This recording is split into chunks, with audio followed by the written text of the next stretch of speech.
బండ పేరైన గోలుకొండ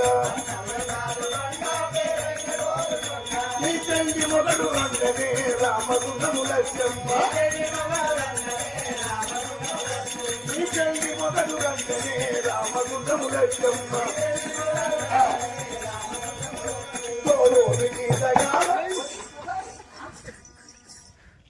ఆంకరమా మదంకరమా మగమెక్కినదా మట్టి దక్కినదా ఒక్క వేటు నీ ప్రాణాలు తీయగలరు ఎవరి ముందు ఎలా మాట్లాడిన క్రమము పాటించాలి అల్పం నిల్పదోషం కోపం ప్రాణగండము అతి గౌరవము కొంపకు చేటు చిన్న పెద్ద గురుమర్యాద కాపాడినప్పుడే నువ్వు మానవులు అనబడతావు అపశబ్దములు మెందు హరిదాసులకటంతు అక్షయ పనులు మనులో అయ్యలారా కంఠం